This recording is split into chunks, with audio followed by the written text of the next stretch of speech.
thought it was a kid's musical, and it is, in a way, but it's also so horny. Like, I watched it and I was like, oh yeah, there's for sure fan fiction about this. This is so horny.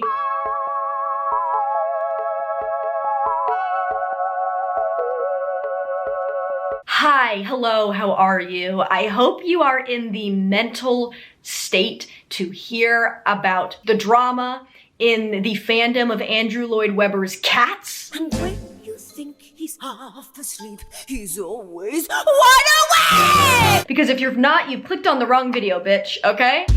Gotta lube the pipes to speak the truth, you know what I'm saying? So there's drama in the Cats fandom. I found out about it online. I want to talk about it. That's what we're gonna do here. If you're new to this channel, crazy video as an entry point, but nothing but love, okay? My name is Carly. I make videos about anything in the world. I will not be caged, you know? Women can do anything, and isn't that beautiful? So yes, that's basically it. I love to troll the Reddit page, thread. I feel like if I say it wrong, it sounds like I'm 95 years old, but I love to troll r/hobby drama. It's my favorite Reddit page. It's so funny. It basically has people write long form posts, basically essays, about random drama that is taking place in different corners of the internet or their hobby space. It's just beautiful.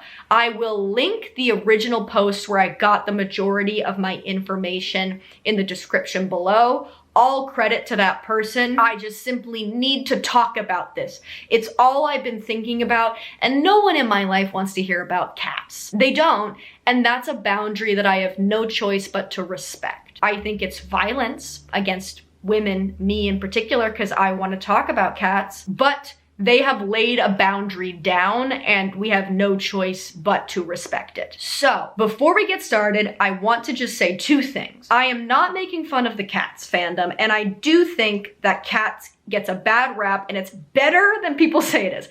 It's not for me.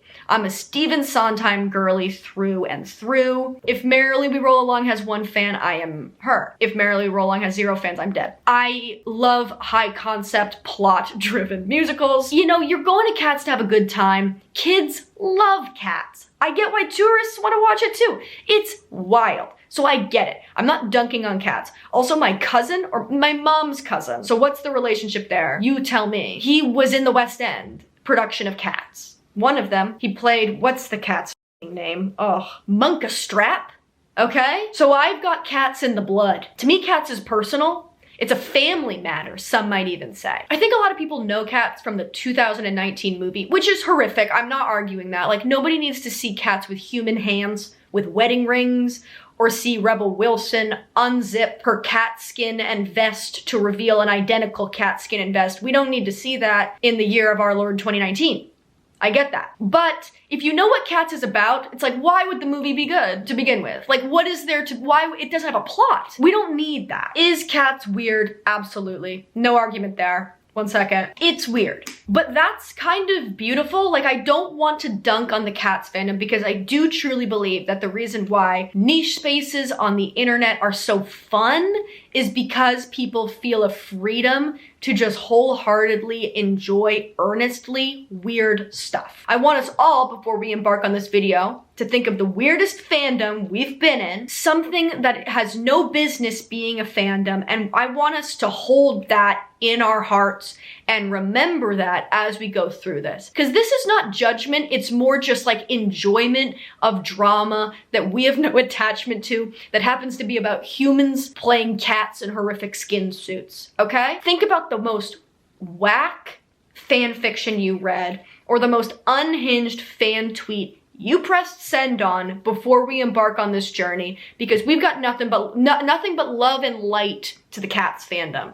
okay? Hi, I thought we'd just take a quick break from this week's video and discuss today's sponsor, Lalo. Valentine's Day is coming up, and whether you're looking for a gift for your partner or a gift for yourself, Lalo has got you covered. Solo pleasure is a natural and healthy way for people of all genders to explore their bodies and desires. This helps you better understand your personal sexual preferences and can potentially enhance partnered play. Lalo has a wide variety of pleasure objects and sex toys, all of which allow you to explore your own pleasure and listen to your body to find out what feels good. So this Valentine's Day, explore Lalo's diverse selection of discounted options as a gift for your partner or yourself. One of my favorite Lalo products is the Enigma Wave. Here she is. The Enigma Wave brings triple stimulation on your clitoris while the insertable tail vibrates and moves using patented wave motion technology. This groundbreaking combination brings intense pleasure and satisfying orgasms. The Enigma Wave has 8 settings ranging from a teasing murmur to a satisfying pulse, and also fits your body like a glove. Also, this baby is 100% waterproof, easy to clean, and made with extra soft premium silicone that feels warm to the touch. So celebrate this Valentine's Day by reconnecting with yourself or your significant other. Go to the link in my description below and explore the exclusive discounts at lalo.com/valentines-day. Again, that is lalo.com/valentines-day. Make sure you act fast and you can receive a special gift with your purchase. Thank you so much to Lalo for sponsoring this video. Let's get back into it. Let's do a quick overview of Cats. You can skip to the next chapter if you already know enough about Cats to just dig into the drama. But I need to tell you what Cats is about for you to understand this in a basic way. Beyond the 2019 movie. I've seen the 2019 movie. Couldn't tell you a single thing from it besides the cat hands. The cat hands do take up a lot of the space in that movie. Just really takes up a lot of the oxygen on account of the fact that it's cats with human hands. I get that. I have also seen the recording of the stage show recently to provide context to this drama. It's honestly better. Like, it's above. Andrew Lloyd Webber, enemy. Number 1. But I get it. It's important to note that Andrew Lloyd Webber musicals in general, because this is a 1981 musical by Andrew Lloyd Webber, they're generally speaking like spectacles. They're not concerned with being plot heavy or like really digging into super human experiences. Like, they are spectacles. He doesn't tell universal stories. Like, it's trains, but the actors are on roller skates. It's a sexy serial killer, but the chandelier falls. It's Cinderella, but she's bad and goth. It's about telling a fantastical story that justifies the price of a Broadway ticket more than it is digging into like the future of musical theater. Famously, Hal Price asked Andrew Lloyd Webber what Cats is actually about, and he said, "Hal, it's about cats." And he took a terrible, painful, long pause and said, "Hal, it's about cats." And we never discussed it again. Like, it's about cats. It's not about consumerism. It's not about anything else. If you're looking for themes, you're in the wrong area. Themes are for Tick, Tick, Boom, okay? Themes are for finishing the hat in Sunday in the Park with George, okay? I will go to my grave defending Rent as an amazing musical. I'm just here for the vibes when it comes to Cats, and that's really what Andrew Lloyd Webber is too. If you're here for themes and plot, wrong musical, babe. It's time to dig into the vibes. They're cats. It's just about cats. So Cats follows a group of cats, if you can believe it, called the Jellicle Cats. That's like their little family name. They're like a troop or a pride of cats. And it follows the Jellicle Cats on the night of the Jellicle Choice. And the Jellicle Choice is when they all choose one cat to go to the Heavenside Lair, which is their version of heaven. And when you go to Heavenside Lair, you get reincarnated in your next cat life, and it's a massive honor, okay? So they're making the Jellicle Choice. And basically, every single character, which is a cat, will go on stage and be like, "This is my name, and here are some adjectives to describe me.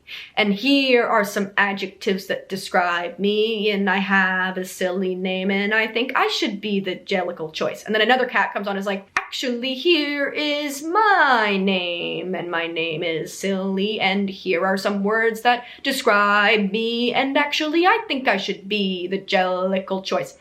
It's that for like 2 hours, okay? And then they pick one, and they ascend. And somebody sings Midnight, which is actually a banger. You go listen to, you don't have to watch the rest of the video. I don't need it. Go and watch Memory from Cats, the film stage version. And you cannot look me in the eyes and tell me that song is not good, because you literally cannot. It's so good. It's crazy.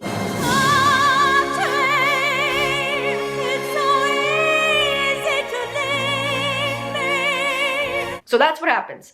My name is Jellicle and I am small and I am happy and I'm also horny and I think I should be the Jellicle choice. Every song. People do not like cats in general. The public loves it, but it's not critically acclaimed. People on Broadway hate it. Stephen Sondheim famously said that instead of producing Cats, they should have just stacked $5 million on the stage and it would be a better investment. People do not like it. They think it's like insipid, surface level cash grab. Are they wrong? No, but it's a vibe. And I also think that like Broadway is concerned with gatekeeping. People love Cats. Give them more Cats. Come on. Cats is the 5th longest running show on Broadway. Like, it's a success, okay? Sometimes the spectacle works and we love it. The problem with the Cats fandom is, I mean, I get why there's a Cats fandom. It is a ridiculously horny show. It's crazy how horny it is for a show. I thought it was a kid's musical, and it is, in a way, but it's also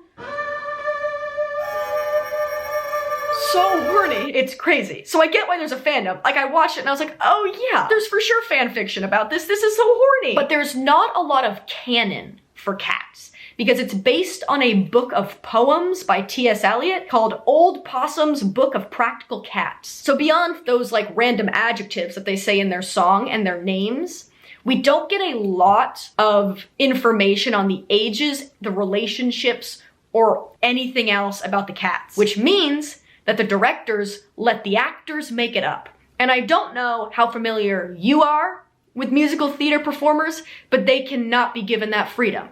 They're gonna make the wildest choices known to man. So a lot of the information I'm getting is from the Cats Wiki. So thank you, Cats Wiki. Love you. And here's some of the canon information. Bustopher Jones is big and fat and posh. Victoria, the white cat, is young, inhibited, and inquisitive. Grisabella, the glamour cat, is proud, hurt, and indomitable. Bomblerina is generous, voluptuous, and frank. She's so me. The marvelous Mr. Mistopheles is competitive, neat, and electric. Demeter is skittish, cautious, and paranoid. Munkastrap is imposing, energetic, and courageous. Macavity, the mystery cat, is hypnotic, jealous, and dangerous. This is the canon. So there's a lot of arguments in the Cats fandom as to like what is the accepted canon and what does that mean for shipping and fan fiction. And this gray area is where the drama and infighting begin. So one of the more tame yet still very present arguments is about the two cats, Mungo Jerry and Rumpleteazer. Mungo Jerry and Rumpleteazer sing an absolute bop of a song, Goofy. They're just goofing around, and it's a boy cat and a girl cat, and the question is whether or not they are brother, sister, or lovers. Love that? I love that. Yes. 100%. They sing a song in which the only canon we are really given is that they have a wonderful way of working together, so it doesn't really provide too much. Let's see if the Cats Wiki has anything to say about that. Okay, so just in case you guys were wondering, Rumpleteazer's 3 words are mischievous, rambunctious, and ne'er-do-well, which I would argue is 3 words, but that's fine. And those are the same for Mungo Jerry. They're kind of an iconic duo, and they sing songs about how they're mischievous and have a wonderful way of working together. So there's arguments within the Cats fandom as to whether or not it's okay to ship them because they might be brother and sister, but they might be lovers, and they're definitely cats. I've watched the recording of the musical, like not the movie, but the actual recording of the musical, and their song specifically. It reads as siblings to me. Horny siblings, not arguing that it's not horny. Not that, I would never argue that any song in Cats is not weirdly horny, and it feels kind of like you've stumbled upon some niche fetish. I'm not arguing that, but they look similar. I think they're, I think that they're siblings. I think they're brother-sister, okay? Let me know in the comments below where you weigh in on this. Another point of contention in the Cats fandom is if kittens are considered underage. Absolutely. So similar to the relationships of the cats, the ages are vague. On the Cats Wiki, the ages basically range from kitten, young adult, adult, mature adult. Tag yourself. Victoria, the white cat, is a kitten, and also Jemima, who is a cat I have not talked about yet. She is a kitten as well. Let me tell you her words. I know you're on the edge of your seat. So Jemima's words are innocent, compassionate, and young. So she is a kitten. A user in the Cats fandom on Tumblr made a post that reads, "Full offense. But here's a not-so-friendly reminder that if you ship Jemima with any adult cat, you're human scum. She's a kitten, you f***ing creeps." Love the energy. Coming in hot on a Monday morning. I don't know when this was posted, but it's a lot. Now, people in the Cats fandom argue with this point, first of all, because time is a human construct and really isn't even appropriate for us to kind of force a man-made construct onto Jellicle cats. But also, they're cats. So does it matter? And also, the actress who portrays Jemima in any production is of age. So it's not like it's not a child actor. It's an adult woman playing a kitten. So what in the Jellicle verse is a kitten? Is a kitten underage? Because there's no way around it. There's no way to say this in a normal way.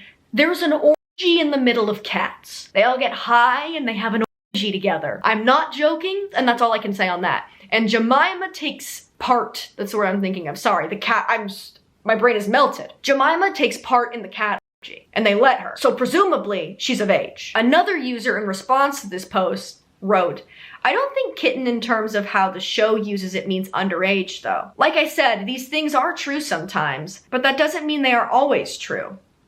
Poetry. Jemima gets pretty touchy and flirty with Alonzo and stuff like that. Theater works differently. Things change from production to production, especially in a show like Cats where the character interaction is shown rather than spoken, which, you know, fair. It does seem like kind of a letter that a canceled theater director in a small town summer stock production would issue after he's been exposed for abuse. Theater is different. Theater works different and things change from production to production. And that's why I shouldn't be canceled. But I agree that like things do change and they're cats. I get that. And somebody responded to this post by saying, "A kitten is literally a baby cat." To which the previous poster replies, "Thanks. The issue here is clearly that no one's ever told me the dictionary definition of the word kitten before." Things are heating up in the cat fandom. But most of the fandom kind of lives in the area that the canon itself is quite flexible, and that all of the cats participated in the cat orgy and therefore they are of age. Now we're getting to the big cats drama. I can't believe that's a word that's coming out of my mouth on my channel, but it's related to the ship Tuggoffelees. This is a ship between Rum Tum Tugger, the Jason Derulo cat in the Cats movie, if you're familiar, and the magical Mr. Mistopheles, okay? Strap in. So Rum Tum Tugger is kind of a sexy, horny cat.